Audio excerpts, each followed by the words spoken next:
So just a little bit about me if you don't know who I am. I'm Ellie Finch, and I'm a social worker and a child, parent and family counsellor. I'm also a clinical supervisor and a trainer and consultant in using video games and digital tools therapeutically. I'm also a mum to my daughter who has a complex medical condition and disabilities, and I feel like she's my inspiration and my kind of motivation to engage so much with digital tools and video games. When COVID happened, we were even more kind of locked down and shut off from the world than we were before as parents to a disabled child, and the online world called me and took me in, and I love it. So now I'm sharing that as much as possible with other people because I love it. I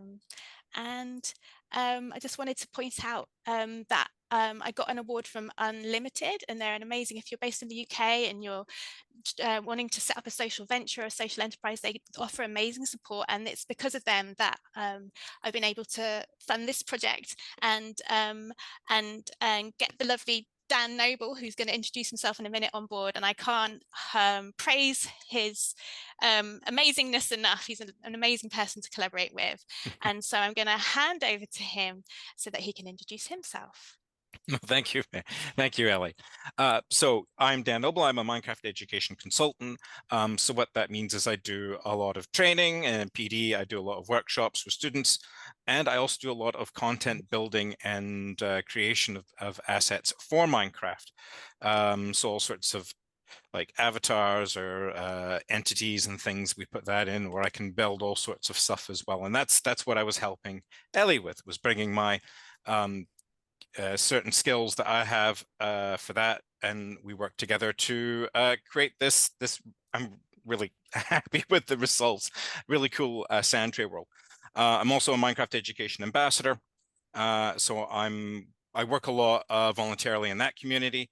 And I'm also a moderator and group expert on the Minecraft Education Teachers Lounge on Facebook. And I would actually recommend that if you are involved in sort of Minecraft in any way, you should join that Facebook page, because there's a lot of information going back and forth. We share a lot of stuff, and there's people there that can help you out with your Minecraft journey as well. So with that, I'll hand it back to you, Ellie. Thank you. Brill. And back to this slide again, where I'm encouraging you all to share what you feel like sharing about yourself with everyone. It's a lovely group of like-minded people, I reckon, in here. So please do connect, tell people about what you do, and if you want to join us in the world later, fingers crossed we can make that happen. So share your gamer tag for Bedrock with me. You can share that to me by direct message. That would be great. And we're just going to do a little bit of an intro and then a demo, and then we'll get you in. And we'd love in the moment live feedback from you, and also as you hopefully use this world yourselves, we've got a way that you can give us feedback ongoing as well. So yeah, I'll get started on that. Thank you everyone for putting stuff in the chat. Amazing. I'm just having a look because I can't resist a chat. Thanks everyone. It's brilliant to read all that. There may be some of you that maybe hasn't come across Minecraft, and just to kind of give you a little background in one slide, I like to think of Minecraft as a sand tray plus Lego plus adventure. And in this picture there's a little portal to another dimension, which makes Minecraft super exciting. I've lost my slides. There they are. It's one of the, depending on which source you find, you can say it's the most popular game of all time. Tetris might have a little say about that as well, but it's up there. And also there's millions of monthly players, over 140 million monthly players, I believe. So it's a huge popular game. And what you may also know is that Minecraft worlds are huge. Like, again, I think the stat is 8 times the size of planet Earth in scale, but also sometimes I see that as being bigger than that. So it's huge. When you go into a Minecraft world, you could walk around it for decades as your little character. So they're huge. And so I've always advocated for and used in my own practice a way of containing spaces, in creating contained spaces in Minecraft. And so I've used island worlds, so found an island on a world and just stuck to the island in a kind of collaborative decision-making way. Maybe we go outside of the island, but there's a boundary space and you know when you're outside of it, right? And also walled spaces, so you could create a walled space and make a Sandtray basically in a Minecraft world. And so what we've done is just an extension of that, really. We've taken it to the next level and we've made a world which is a Sandtray therapy room in Minecraft. It's a world where we have added items to the shelves that do something a bit unusual for Minecraft creatures, which is that they can stay still. So you can create scenes of them. So rather than wandering off and doing their thing, which all kind of creatures in Minecraft do, all the mobs they're called, they stay still in place where you've put them, so you can start creating scenes with them like you would with a Sandtray, with all the miniatures in a Sandtray, right? And so, oh, I'd love a show of hands to see how many of you like use Sandtrays in your practice, like physical ones, and how many of you use like digital ones already? Nice. So you kind of, there's like already this language and this understanding here. It's great. So this is a little sneaky peek of what it looks like. And I have made some example therapy sessions with actors. So a mother and daughter who are like a real mother and daughter, that they're acting in the role play, and also a teenage boy. And I've put those in a training course that I'm really proud of. I've released recently on using digital Sandtrays in online and in-person therapy. And I have, if you don't know already, I have a training program in using Minecraft as a therapeutic tool. There's a free guide to access Minecraft education, because I found that as therapists, it can be a bit hard and confusing to know whether you can or can't access Minecraft education. And because it's such an amazing tool, I've made this free guide about accessing it. And I also have a level 1 self-study course, which is full of resources and videos and activities and things to think about around data protection and security in using Minecraft as a therapist or in your practice or your service. So do check that out. And the level 2 trainings I love doing because they're in person, live, online, lovely small group training day, really immersive. We go into Minecraft, we spend the whole day in Minecraft having a brilliant time. And down below there is some lovely feedback from people that have done my level 2 trainings. I get lovely feedback from it, so I wanted to share that because, you know, got to toot your own horn sometimes. You do. You absolutely do. Yeah, so I've worked really hard on this training program, and yeah, I just wanted to shout out about it.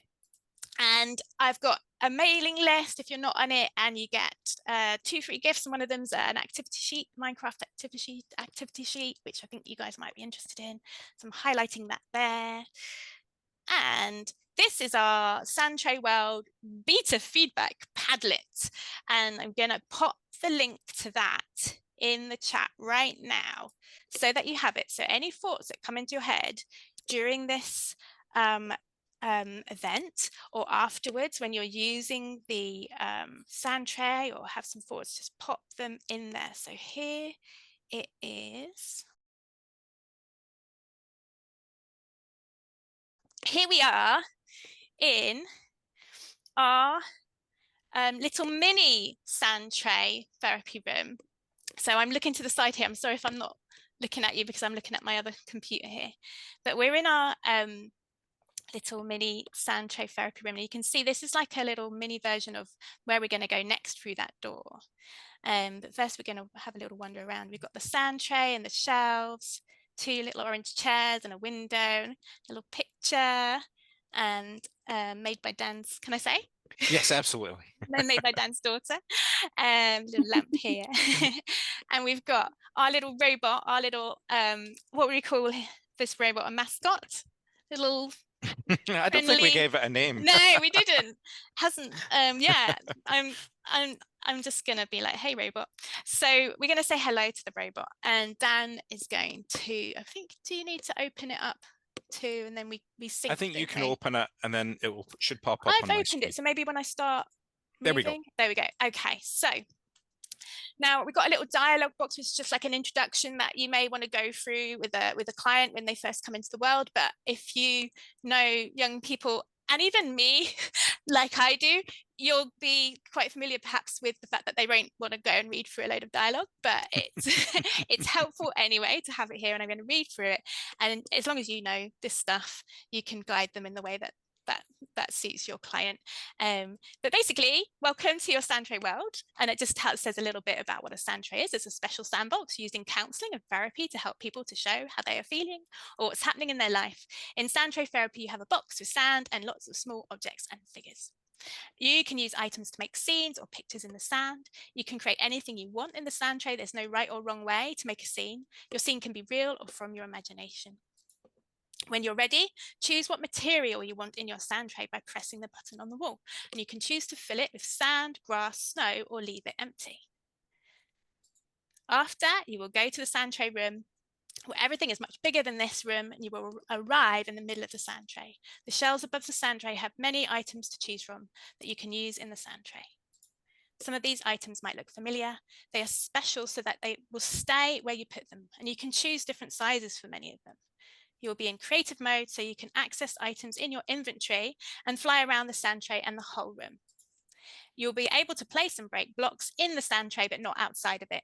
Ready to get started? Go through the door to enter the Sandtray room. And first thing we're going to do is go and see the Sandtray fill button. So it's just on the wall next to the door. I'm going to right click on it. And it says the material in the Sandtray is a special kind of sand that won't fall when you break it, which is the cool thing that Dan's made, because sand in Minecraft falls. It can be a little bit precarious if you're trying to make a scene and you don't want your things to fall over. So he's done a cool job there. And you can choose to change this with snow or grass or air. So it's already filled with sand. So you can just ignore the robot and you can ignore this button if you want and just zoom through the door and get started if you're keen, you know? So I'm going to choose sand, but it is pre-filled. But if I chose one of these, it would fill it with one of these other things. And Dan's going to show you the cool thing that happens when I leave the room, which is that the button disappears because what happens if the button doesn't disappear is that someone might come back into this room and press a different button and the creations in the Sandtray would be deleted. So we wanted to avoid that, and Dan's done a good job of doing that. So that's fantastic. So I'm going to go through this door into the Sandtray world, and Dan's going to join me in a minute. And there you go. The button has disappeared. And now I'm going to follow you. There we go. Now because I'm the host of this realm, I'm in survival mode at the moment. So I just got to remember to change that. But here we are in the Sandtray. So we're in this big Sandtray in the room, and there's shelves up here with all the items on. And I'm going to just change my game mode to creative so I can fly, because I want to do that. And Dan is having a lovely fly around. And what you can see here, I'll just do a little demo here. We can go down, right, you can dig right down to the bottom here, right down to a blue bottom, just like a normal Sandtray. And it's blue down the sides as well. Dan's helping there. I think we can use this later, can make a lovely pond or something. And you can't break, Dan can't break the sides of this Sandtray, whereas I can, because I'm the host, so I have a little bit more power. And we can go up to these shelves and say hello to these items that we've got on the shelves. So we're going to extend these shelves and add items, but we want your feedback about that. Like, what do you want to see on here? What's missing? We know it's not a very extensive collection. We've focused on making the space and thinking about the logistics of that and putting some items on so you get the idea. And then we want to go a little bit crazy and put some more items on. So pop those in the Padlet or shout them out, put them in the chat. or email me or whatever. But here are some items, and what we have is 3 different sizes for them. I'm just going to take you over to this little button here on the shelf, which gives you those instructions again if you want to go back and talk to that robot. But we don't need to do that. And so I think, what shall I do? Anyone seen anything they fancy me selecting? Shout out. Oh, I'm looking at the shelves. Maybe you can give them give them a view of the shelves. An iron golem. Okay, up here. Big, medium, or small? Big. Yeah. Okay, so I go up to this little button and I select it, and the spawn egg for that large iron golem is in my hotbar there. You can see it's in my hand as well. And I'm gonna another couple of choices. There's some items up here as well. I might choose a desk because I want to demo that. Desk and chair. Any other creatures? What have I got? Oh, what would be good? Hostile mob or a passive mob? What do you guys want from the shelves? Like that is already there. I'm going to select them. Thank you for the ideas. I love it.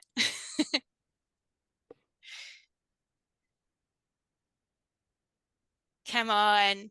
You know you want like a chicken or a cat or a zombie or something. Chickens, and I'm going to go for a spider. Okay, and pandas are always good. Okay, I'm going to go for little panda. I'm going to go for one of each of the chickens.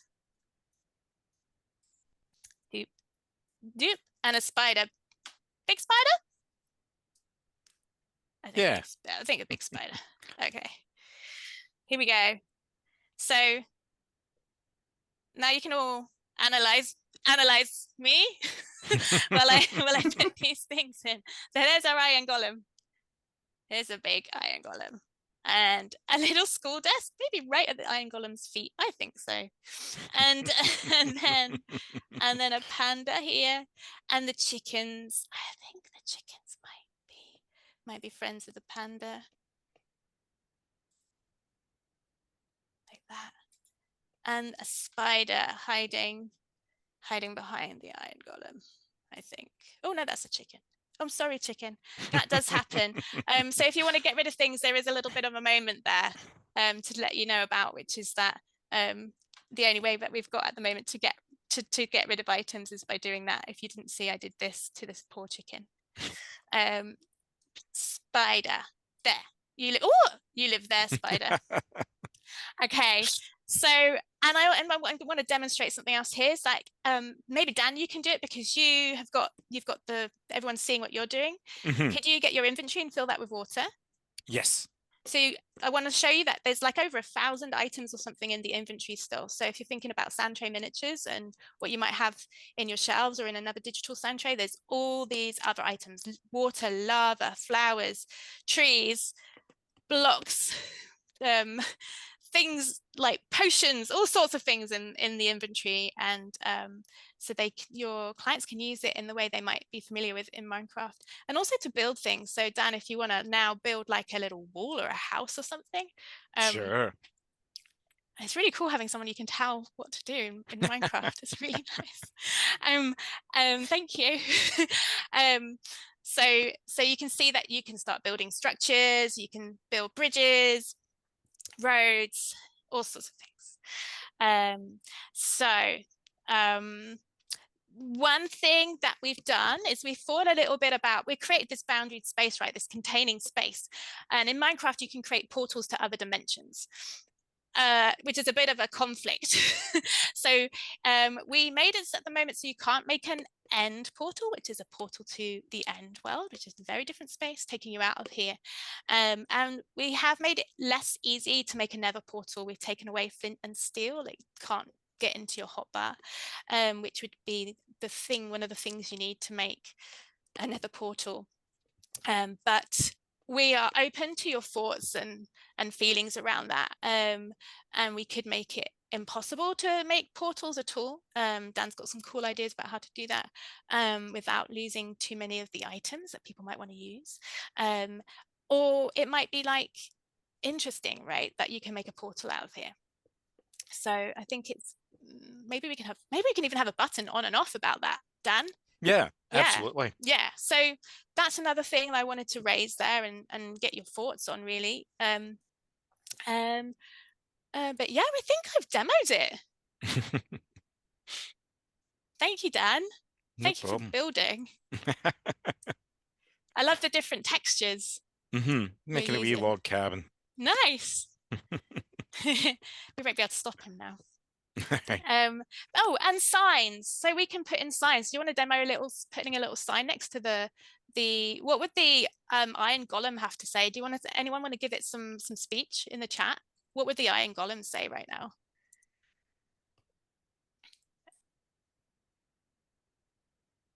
Any random thing.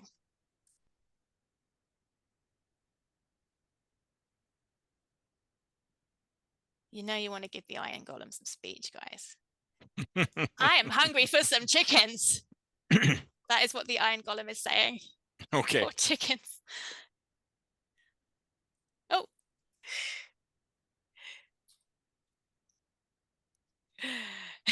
Great. I like the way you've done like iron golem talk in there. Okay, and made the writing red. Nice. So this is giving you a little idea of what's possible within here, and there's more possible because Minecraft's so cool, right? But this is just a little starting point. I am now going to hand over to I want to remind you all to send me your gamer tags. I'm going to flick through and see if anyone's sent them. Maybe resend it with the word gamer tag, because I've got quite a lot of random words in there now. I've realized, like wizards and stuff, but I think those are ideas for the items on the shelves. So please put gamer tag and your name directly to me. That'd be great, and I'll start adding people. And Dan's going to have a little chat with you now about how we went around creating this, maybe answer a few questions. Yeah. All right. Yeah. Thank you, Ellie. So, yeah, this was a really exciting project to work on. It actually took, I think, less time to build than our actual set. We had several meetings where we discussed the ideas of how we wanted to put together and so forth. But the actual construction of it was a lot quicker. And that's kind of what you want, is you want those development meetings to be quite long, where you dive into all the exciting ideas and follow them out and see how they're going to play with each other. And then you jump into the world and you put it together. So we had a lot of fun in our meetings discussing what we were going to do. And then we had even more fun sort of working on this together and exploring along the way. I would send Ellie updates to the world and she would be able to jump in.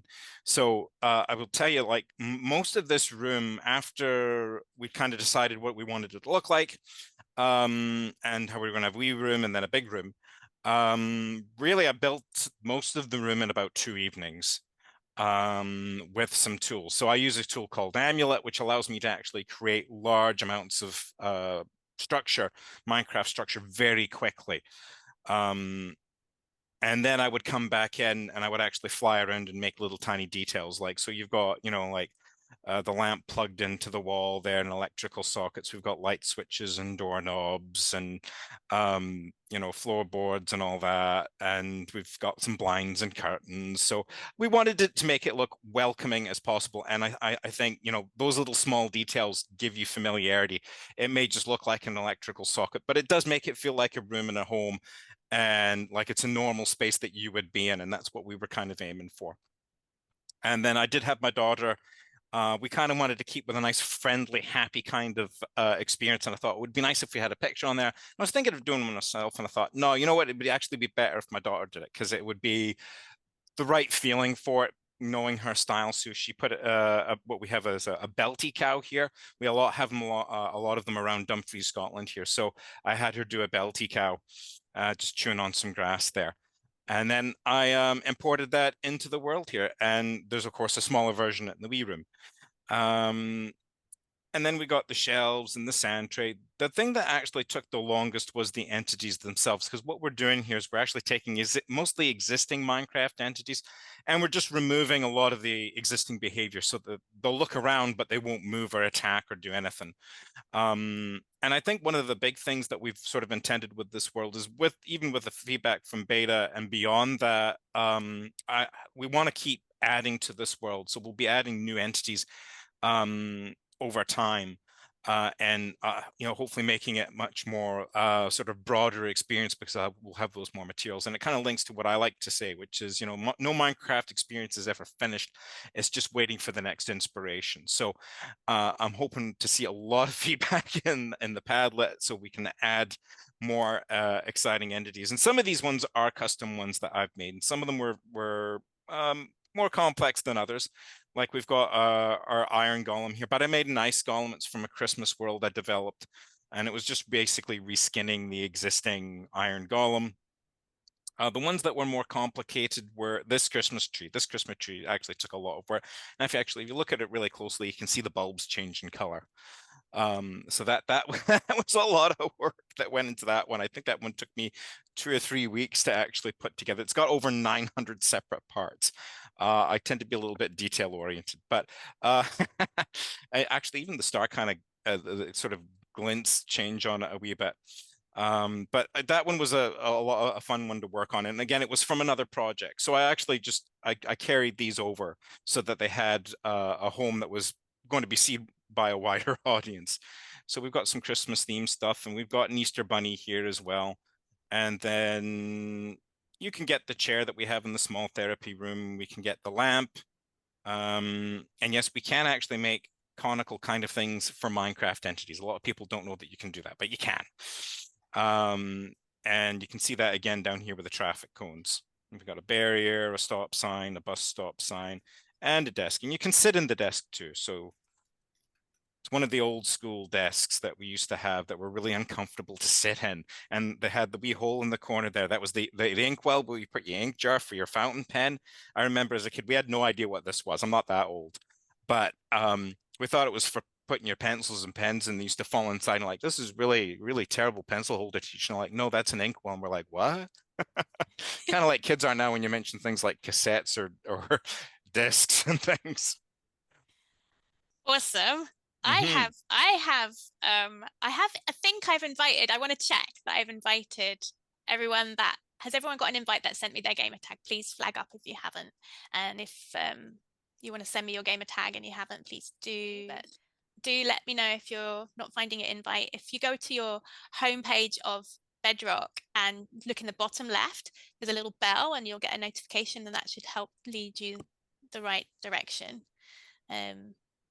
Sorry to interrupt you, Dan. Oh, no problem. Thank you for your... Did you show the keyhole? I was so distracted by what I was doing. Did you show that? We were going to put a lot more Easter eggs in here, like maybe a little mouse hole along the wall or things like that, but we thought that might be too distracting. So we only kind of left one in, which is you can fly through the keyhole.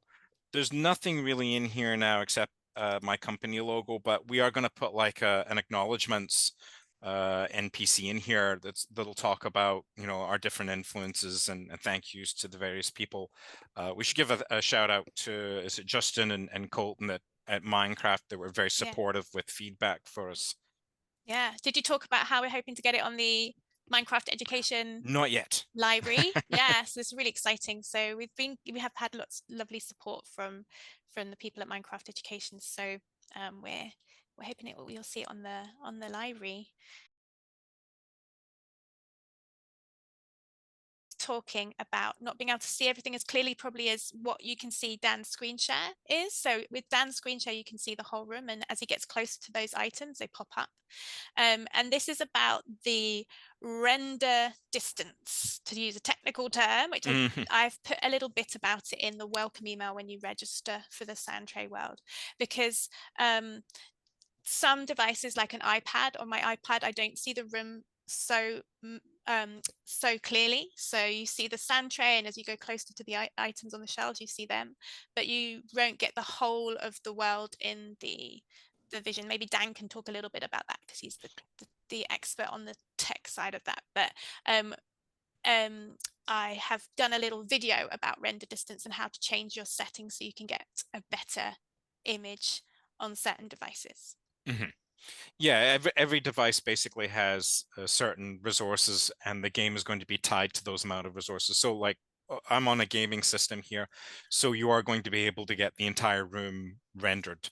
Whereas if I was playing on my iPad, I'm probably only going to be able to see the edge of the end of the Sandtray. Yeah. So that's quite common, and that, you know, like that's at maximum settings on an iPad. You're not going to be able to extend it much past that.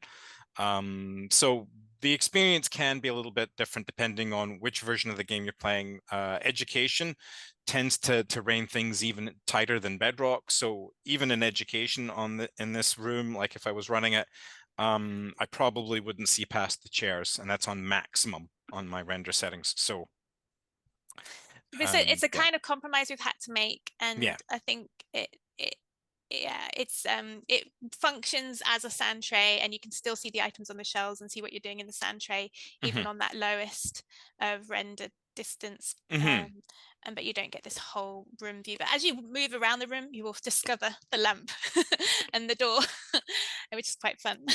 Mm-hmm. But yeah, I mean, do give us feedback in your use of it, and any kind of pain points or frustration points, or because we want to know those, and we can do our best to find solutions to ones we can.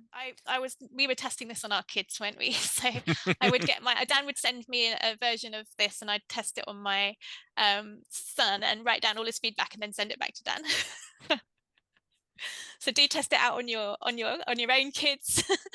And then yeah, like do feel free to use this. Share the web page where you can register with colleagues. It's just we're making it freely available. This is something that I just really wanted to do, and Dan helped it become a reality rather than just a little thing in my brain that I wanted to do. So I'm really happy and just wanted to share it with people, get your feedback and make it even better. Yeah, right. This sensory thing of using real sand and how it gets everywhere. And yeah, right. I think this is really one of the reasons why digital tools can be really helpful, is you're sensory sensitive. And also, like, one of the reasons why I love using digital tools, when I used to work in schools, I was pregnant for a lot of that time, on and off, and I'd be dragging all my resources around, and including a sand tray and physical sand and miniatures and Play-Doh and clay, and actually I don't like the feeling of clay, and like it just, yeah, I think it just frees you up from that. And I know there's something beautiful about sensory stuff, but also how you can recreate that as best you can in digital is such a cool challenge. Great. Yeah, please do contact us. Please do get in touch.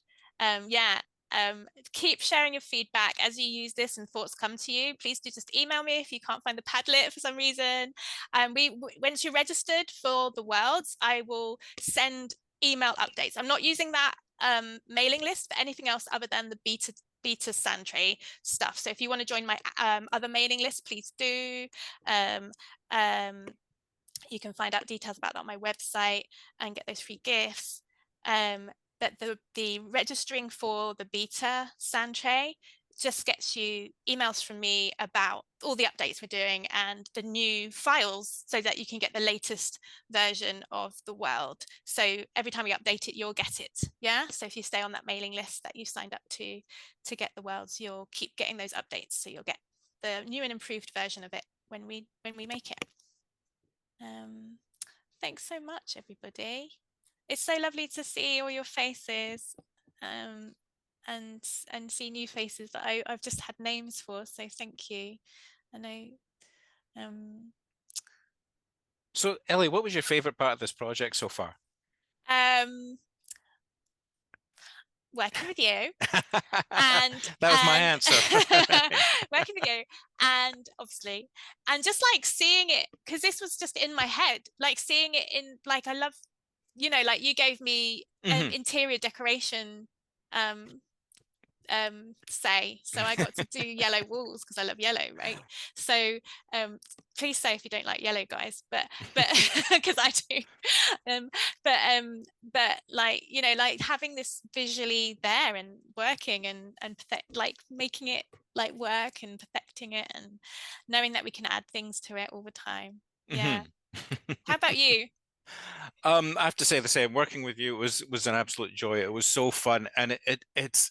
I mean, that's the thing. Often, I'm doing these things on my own, you know, and building things to my own specifications. But it's so much more interesting in a lot of ways when you're working with other people to do it, because you're having to talk and communicate, and we're very complementary in the way that we communicate and the way that we work together. So it was very easy to sort of get your vision out of your head and onto paper and into a digital Yeah, it's like a space. psychic. Amazing. No, Yeah. but we had lovely meetings and it's like you got it straight away. And I really feel like Minecraft got it as well. And so it was really nice when I sort of like pitched this idea to them and they were really supportive. Yeah. And then we realized that we could get this done Mhm. together, right? Yeah. And I think it's just, yeah, just to know that you got it. And you Mhm. know, Dan's not a therapist, but he totally got this. And it's really exciting. Yeah, really. Yeah, it was about, what was it? About 2 months from beginning to really the sort of finalized beta, wasn't it? Yeah, we did it really quickly. Thank you, everybody. I think we'll sign off. Mhm. Thank you so much. And if there's like, just please get in touch if you have any questions or any thoughts or ideas at any point. And yeah, hopefully keep connecting with you soon.